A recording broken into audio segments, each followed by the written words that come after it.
Hi, it's Mike Pangia. Well, actually, if we're going to honor my Italian background, we probably should pronounce it Pangia, Michele Pangia. Okay, we got that out of the way, so now we can go on. Today, I'm going to make cream puffs. I should say we are going to make cream puffs. I hope you're going to join me in having fun with this recipe. I wish I could say that cream puffs were an Italian invention, even though you often see them on Italian platters of pastry. They're not Italian, I'm sorry to say. They're French. And the French bakers, my hat's off to them. They've developed over the years pastry that is really art. It's really beautiful stuff, and that's what we're going to do today. The basic ingredient is something that's used on several different forms of pastry, French pastry, and it's called pâté à choux. That choux is C-H-O-U-X. That's a type of pastry that when it's baked, puffs up with a hollow center, with air in the center, which makes it ideal for filling. So that's what we're going to do today. Keep in mind that we're going to use it again, and you're going to see recipes from me again that'll use pâté à choux different ways. Here's my recipe for making 12 to 14 cream puff shells. Although pâté choux is the basis of many fancy, elegant French pastries, it is relatively simple to make, which you're going to see. So I hope you're going to add it to your baking repertoire as a way to make some elegant French pastry. We're going to start with a full stick of butter. It's a quarter of a pound. And I'm just going to cut it into a few pieces to help it melt better. Now, something I'm going to do for all of us to prevent a lot of dishes accumulating and bowls accumulating to be washed, I'm going to go right into the saucepan where we're going to heat all of this stuff, and that'll save us a bowl or two. Okay, so there's the butter. Next, we need a half a cup of milk and a half a cup of water. I'm going to pour the water first, so I have a nice clean cup for the milk. There's a half a cup of water going in. Let's get a half a cup of milk.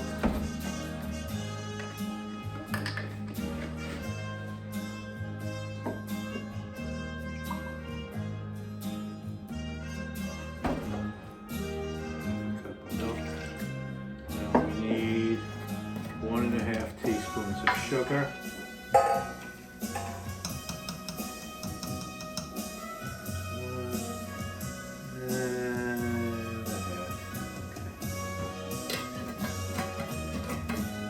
Half a teaspoon of salt, about like that, sure. Half a teaspoon of salt. And now we're ready to start cooking. We're going to put this on the stove and low heat and melt the butter. Now we put our pan on low heat, stir it up, and we're looking for the butter to melt first, and then we'll set it to simmer for a minute or two. While waiting for the butter to melt, I've measured out a cup of flour, which we're going to use in a minute. The butter is melted. Now we just want to leave the heat on low until it starts to simmer. Then we'll let it simmer for about a minute. Then add the flour all at once. We've got a nice simmer going, so I'm going to take a cup of flour and dump it in all at once. Now, we stir the flour, get it completely incorporated with the butter and the milk. And what we do, the technique is to push the lumps down against the bottom and sides of the pan, and that will get the flour cooked. Got a little too much boil going on, lower the heat a little more. You can see the consistency is like soft mashed potatoes. And that's about it. It's about done. Now we're just going to turn the heat off and let it cool for a few minutes. While waiting for that to cool, we want to get 4 eggs, fork beaten, ready for the next part.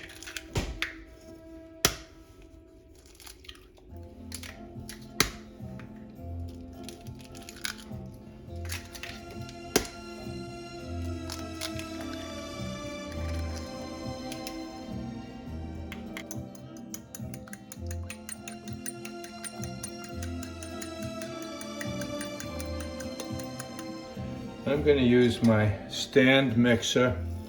I think the batter has cooled enough at this point.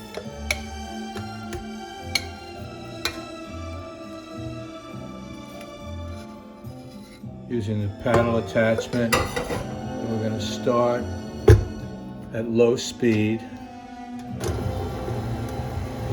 and take some of that egg that we just got prepared and put a little bit in, a little bit at a time. We're going to do it in about 4 additions. I like to space them at least 30 seconds apart. We'll add a little more egg.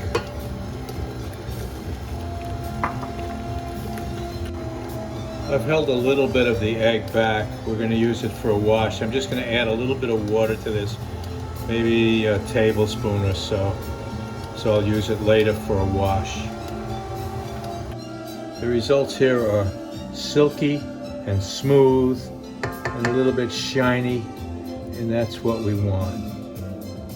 Meanwhile, preheat your oven to 450 Fahrenheit or 505 centigrade. Time to prepare a baking sheet, which I do with a piece of crumpled parchment.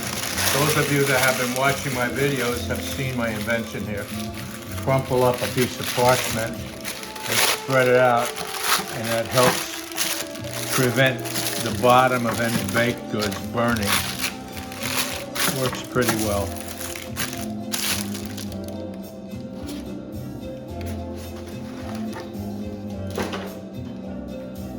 Now we're going to fill our pastry bag. If you don't have a pastry bag, there are a couple of good workarounds that you can use. You can use a food storage bag, cut a corner off it, squeeze your batter out through the hole, and that'll work just fine. Actually, many years ago when I made my first cream puffs, all I did was took a tablespoon and put a glop of batter right on the baking pan, and it worked fine. I really didn't need the extra fancy equipment that I have now. Okay, so here's what we want to do. We want to get the batter into the pastry bag.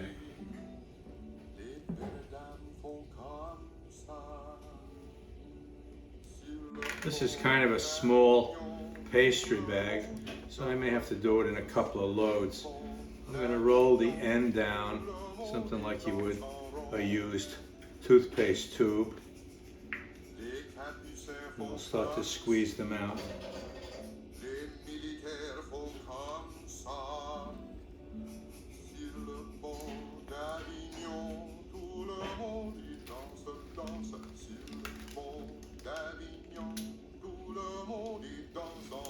Now, if you have little peaks, which are inevitable if you use a pastry bag, just wet your finger and flatten them out.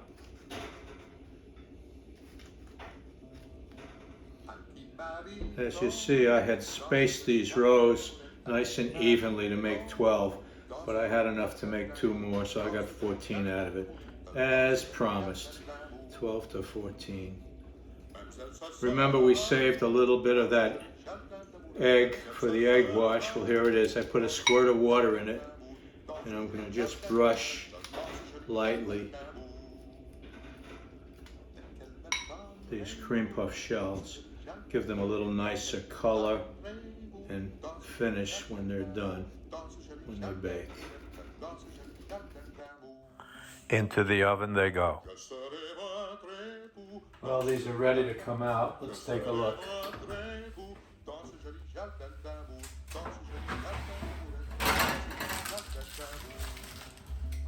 Oh, they look pretty nice.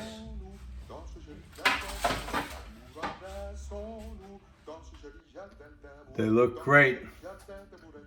Perfect light golden brown color.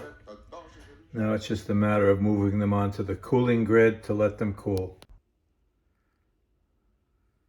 The next thing I want to cover is filling our pastry. I am going to demonstrate two different fillings.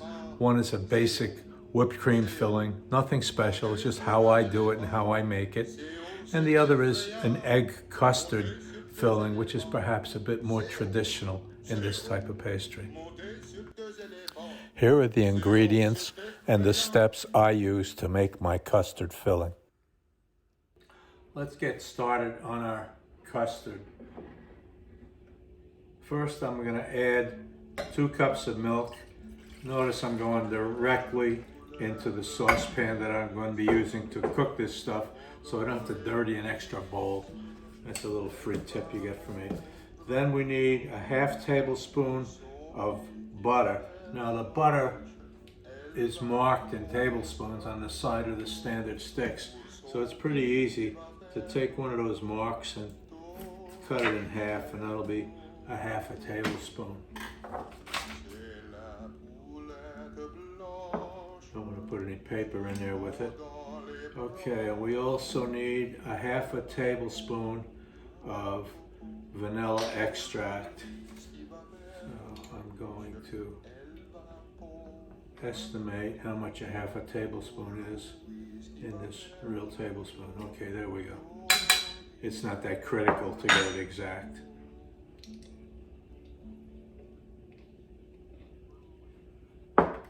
Then we want to bring this over to the stove, put it on very low heat,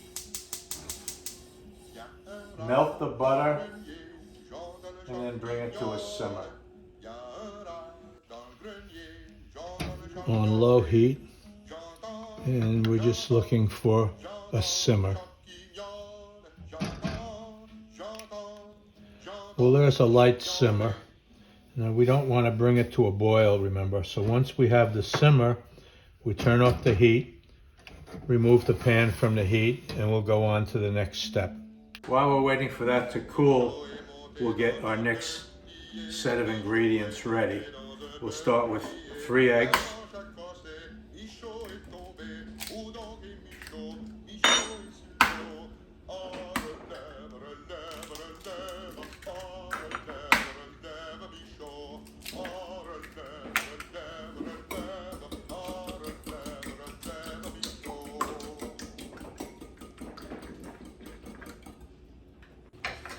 Then we're going to add our sugar. We need 67 grams. That's about 1/3 of a cup.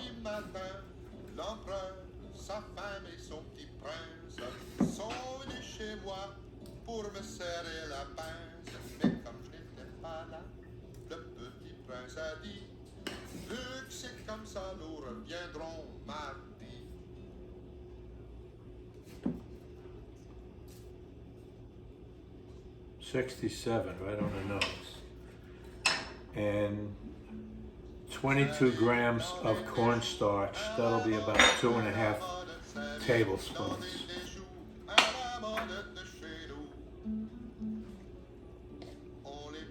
Zero in my scale. Looking for 22 grams.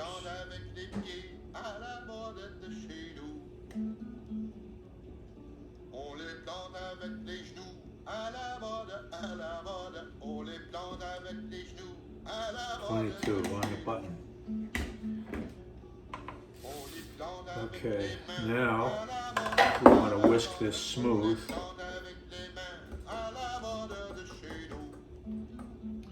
So we see the cornstarch has blended in, disappeared into the mix.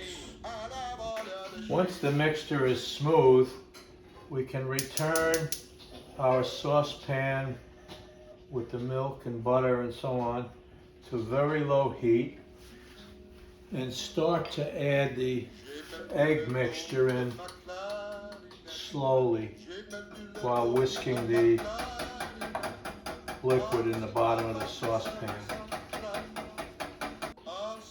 We'll heat and stir until we see the mix thickens. I've had this on low heat for about 10 minutes and it has thickened up nicely. I'm going to turn off the heat and set it aside and allow it to set for a bit. Let's make some whipped cream. It's really not complicated. I am going to use my stand mixer with the whisk attachment, but you can use a hand mixer, you can use an egg beater, a food processor, anything that'll whip up the cream. So I'm going to use my stand mixer, as you see, and heavy cream is the basis of whipped cream. That's the cream that's being whipped. Now, I specify that I make it using confectioner's sugar and vanilla, but I want to caution you, I don't want to add anything into the cream until it starts to peak, because I'm afraid that any additives will slow down the actual formation of the peaks and the classic whipped cream texture that we want. So here we go. High speed and let her rip. Some of you may not be comfortable just winging it, so here's a list of the ingredients and proportions that I use to make whipped cream. Once you see the texture of the cream starting to thicken, it's safe to add in your confectioner sugar and a little bit of vanilla extract.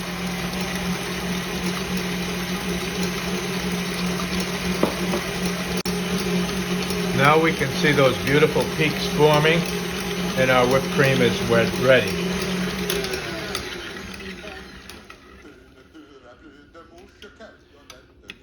This may be a little crude, but what I do is put my machine halfway down and run it at high speed just to clean off the beater.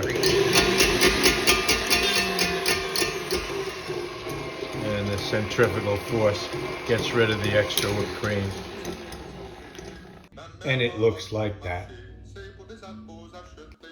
I'm going to first use my pastry bag, and then I'll show you another method you can use where you don't need a pastry bag. I use a tool. I have my coffee container. I use that just to hold the bag while I'm filling it. Now I'll just scoop out some whipped cream and shoot it down into the bag. It's not rocket science. It's kind of fun. Tempting to just take a scoopful of this and put it in my mouth, but I won't do it. I'll be a little more disciplined and just do what I'm trying to show you, which is loading this pastry bag. Okay, that's it for now. I'm going to push the whipped cream down with my fingers. I don't want to push too hard because I don't want it coming out the end. Okay, now I have a rubber band, special rubber band that goes around just over where the cream is. Now I realize that not everybody has a pastry bag, but I think most cooks have at least one serrated little knife that they can use for this step. If you have no pastry bag or you don't want to do it that way, you just take your little serrated knife, slice your shell nearly in half. You'll see it's mostly hollow inside. Now, take your filling and just spread some in there.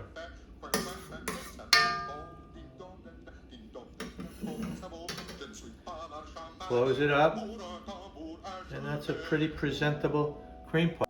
Now we can use the custard we made in the same way. Positioning my pastry bag.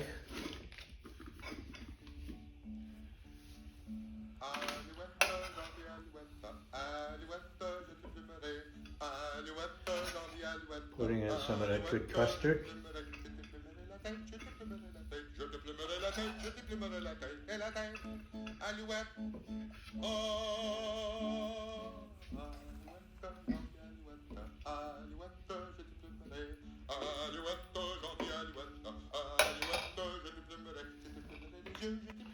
I'm going to put on my special rubber band and we can get to work.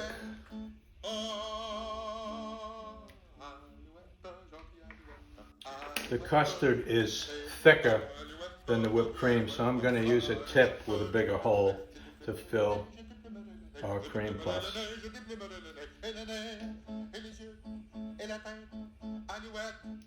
Whoops. And once it starts shooting out, we know it's full.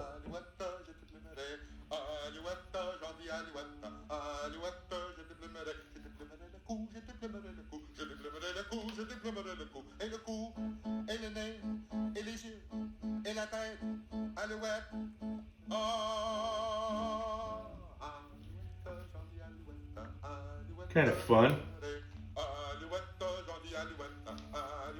I have a few other pastry baking projects coming up where a pastry bag might be handy, so you might want to go online and look for one. They're not awfully expensive and they can be very handy for jobs like this. Once again, there's no reason that you can't slice your cream puff open with a knife and take your filling. See how nice that empty space is in there? Take your filling and spoon it right in there.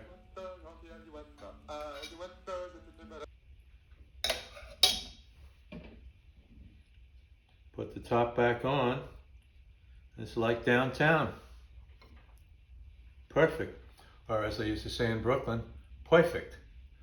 You get my drift. I'm teasing. They really didn't used to say perfect in Brooklyn. Not too many people did. I knew one or two that might have, but it really wasn't the predominant pronunciation. Speaking of pronunciation, if you watched my cannoli video, I discussed the fact that cannoli is already plural, so you should never say cannolis, and you should be in Italian and just use it as a plural. Brings up the question of what's the singular? So I'm going to pass that information, however esoteric it might be, I'm going to pass that information on today. Actually, the singular is cannolo. And in fact, we've all been pronouncing in America the plural wrong. It's not cannoli, it's cannoli. So one is a cannolo and more than one are cannoli. Now another problem comes up because of the dialects in Italy. The Sicilians, which many Italians don't even think of as Italian, they think it's like a separate country, but they really are Italian, even though they're not on the mainland. The Sicilians don't pronounce one cannolo. They say cannolu. Now, you might just dismiss it as an odd dialect, but you have to remember that the cannolo was invented in Sicily. They're the ones that perfected it and developed it in the first place. So I think we have to give some extra weight to their idea of the pronunciation of the singular, cannolo.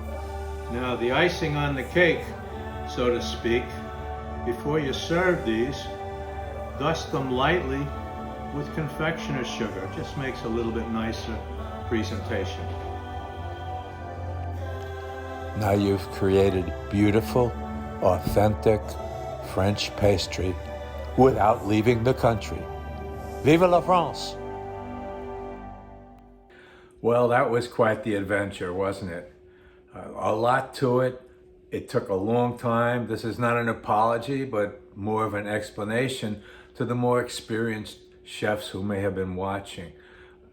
Even though you probably know how to make custard and whipped cream, there are probably a lot of novices out there that appreciate being shown exactly how to do it and acquiring a new skill. So while I don't apologize, I do hope to explain it. If you liked what you've seen, give me a like, a thumbs up. I like to see it. If you hated it, give me a thumbs down. Might as well get some of them now, get them out of the way. More importantly, make sure you've subscribed if you want to see more of what I'm doing. I'll try to keep them a little shorter in the future. I know this was a very long video. Now, if you know someone else that wants to attack the art of French pastry, please share this video with them. There'll be more to come. I'll be doing more of these. They're fun. I love them. I love the results. And I hope you enjoy them also. Meanwhile, thanks for watching. And I look forward to seeing you again next time.